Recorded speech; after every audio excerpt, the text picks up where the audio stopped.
Alors, je me retrouve à présent aux côtés de Olivier et d'Étienne, tous les deux éleveurs et utilisateurs de boulonnais. Alors, éleveur, jusque-là, pour moi, tout va bien. Utilisateur? Eh bien, l'utilisateur, c'est celui qui va justement trouver le bon cheval pour l'utiliser. Alors l'utiliser, c'est quoi? C'est les travaux agricoles. C'est enfin aujourd'hui, on va pas se voiler la face. Le travail agricole, malheureusement, on n'en a plus, ça ne se voit plus. Donc on les utilise en attelage. Oui. D'accord. Donc on fait de l'attelage de loisirs. On promène. C'est aussi un moyen de Pardon. C'est aussi un moyen d'emmener des gens qui n'ont pas forcément le contact avec le cheval, faire découvrir le cheval. Ça, c'est super. On fait également de la compétition. Donc là, on est plus sur un trait sportif. Monté. C'est un cheval qui se monte aussi très très bien. Alors justement, Olivier, les caractéristiques du boulonnais, qu'est-ce qu'on peut en dire? Comment le décrire? Comment le décrire? Alors Qu'est-ce c'est qu'il a un de cheval, particulier et pourquoi eux et pas d'autres? c'est un cheval passionnant de par son caractère. Il est capable d'être très très doux, attentif. Et puis comme Étienne par exemple pratique la compétition où là il faut donner, donc ils sont assez puissants, ils ont du coffre pour pouvoir avancer. Et puis ils sont surtout très attachants. Donc c'est vraiment ça. C'est pour ça qu'on l'aime de toute manière. Et après pour les utilisations, je vais continuer parce que nous on l'utilise encore différemment. On a développé une association trait d'élégance et donc cette association qui vise à montrer toutes les aptitudes du cheval de trait. Alors bien sûr attelé monté, mais aussi en poste hongroise, en éthologie, en démonstration de dressage, en liberté, bref, et ensuite sous toutes ses facettes, le boulonnais sous toutes ses facettes. Alors quand on parle d'utilisation, donc la balade, c'est vrai que vous le proposez, c'est très bien. Là au salon de l'agriculture, c'est l'occasion d'échanger, de faire découvrir cette race-là. Et puis les autres chevaux, évidemment, vous êtes tous les deux très passionnés.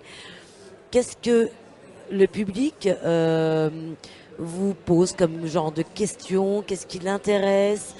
Comment vous échangez?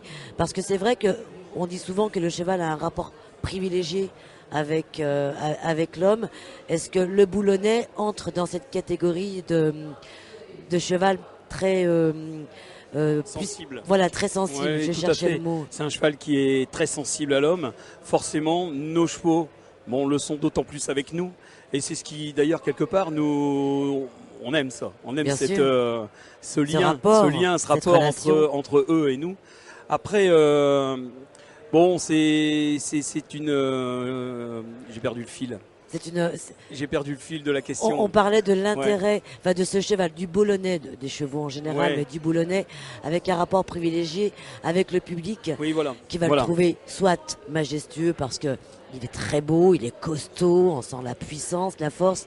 Qu'est-ce qui les intéresse? Ce qui les intéresse, justement, c'est ce rapport entre eux et nous, le fait de pouvoir circuler partout, d'aller dans toutes les conditions, je veux dire, en toute sécurité. Ça, c'est aussi très important. La découverte de l'environnement. Voilà quoi. C'est vraiment un lien de communication entre comme je le disais tout à l'heure, les gens qui n'ont pas forcément l'habitude d'approcher le cheval.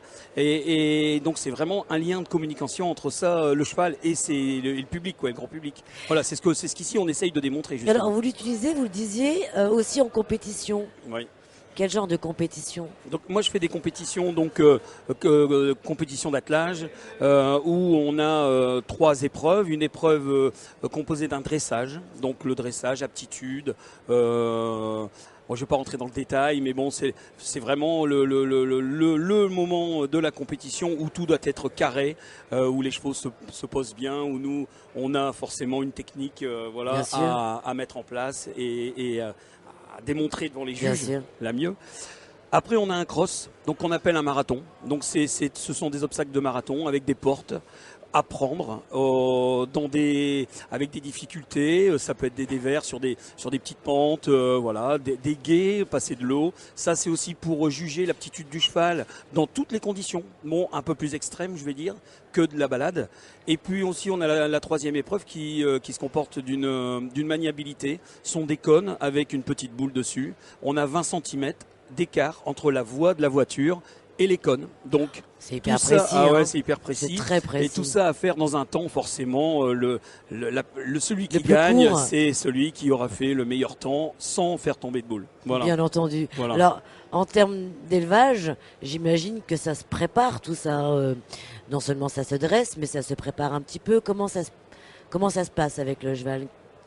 Quel genre de rapport il faut avoir jusqu'à le retrouver en compétition? Parce qu'on arrive à repérer quel cheval pourra ou pourra pas. Enfin, je suppose. Alors effectivement, on peut démarrer dès la naissance où on opère une désensibilisation et puis petit poulain, on va lui mettre un licol, on va commencer à l'habituer à marcher au licol, à donner ses pieds et puis surtout le sortir. Plus on va le sortir et plus il sera apte à appréhender son environnement qui est pas toujours évident pour lui parce que c'est un cheval proie, donc Oui. il se comporte en tant que proie. Et donc bien sûr, on prépare d'avance les poulains depuis 6 mois jusqu'au débourrage. Alors on commence les débourrages à partir de 2 ans, voire 3 ans.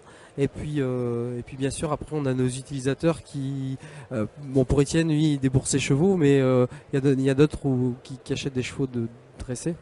Donc vous avez l'œil. Et nous on finit après, on finit en fait le dressage que eux savent très bien faire et qui mettent en avant comme vient de l'expliquer Olivier. Nous on finit après en fonction des concours et voilà et on fignole, D'accord. le sujet. Alors pas mal de primés, j'imagine. Pas mal de.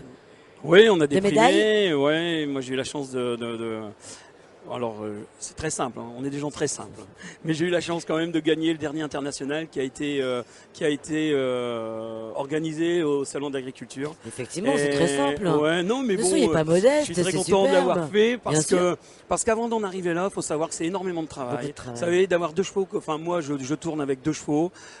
C'est du travail, c'est un travail quotidien, le matin. Le soir, l'entraînement. On n'arrive pas ici, voilà, comme un cheveu dans la soupe, quoi. Il y a un travail, il y a des gens autour de nous. Puis il y a des moments où on perd peut-être un coup de mou. Il y a des moments où on est dans le dur. De l'utilisateur et du cheval aussi, parce bien que. sûr, tout à fait. Ce sont des êtres vivants. Ce sont pas des machines. Et donc quand on a, une belle cerise comme ça. Franchement, ça fait plaisir. Alors, qu'est-ce qui vous motive au-delà de la compétition? Qu'est-ce qui vous anime en termes, parce que vous êtes passionnés tous les deux, c'est beaucoup de travail, vous le disiez. Alors, pourquoi poursuivre? Qu'est-ce qui fait que vous gardez cette conviction, cette foi presque, quoi? Pour moi, c'est générationnel. Je suis la 4e génération d'éleveurs. Je veux dire, c'est en nous, c'est une évidence pour vous. C'est une évidence, voilà. Dès le plus jeune âge, on est à cheval et puis on voit des naissances et de poursuivre, c'est tellement évident. Et avec le boulonnais encore plus parce qu'on fait preuve de chauvinisme et on dit qu'on a la plus belle race de trait de France. Et c'est avec fierté en tout cas qu'on le dit et qu'on le pense. Et moi, je rajouterais. La convivialité autour de ce cheval. Moi, ça fait 25 ans que je suis dedans. Dans le cheval de trait, j'ai fait du cheval 200 dans ma jeunesse. Mais cette convivialité-là, on est une équipe. Aujourd'hui, au salon de l'agriculture, on est vraiment une belle équipe. On s'entraide. Voilà. Moi, c'est ça que j'aime. Par-dessus tout. C'est ce qui m'aide. Principalement, en tout cas. C'est ce qui me fait oublier les moments difficiles. Voilà. C'est ça. Il y a des moments où on se dit c'est bon, on va peut-être passer à autre chose. Puis quand on arrive dans une semaine comme celle-là, on est requinqué à fond. Et puis tout va bien. C'est important pour vous de vous retrouver au salon et de partager cette passion commune. Tout à fait. Ouais. En fait, on est des gens qui s'apprécient beaucoup, mais la vie tombe à l'année, on ne se voit pas. Et puis ça passe. Et puis après, il y a notre semaine de vacances. Voilà. Bien mérité. Bien mérité. En attendant, bon salon, parce qu'il dure beaucoup. encore un peu. Merci Olivier, merci Étienne. Merci beaucoup à vous. Merci Merci bien.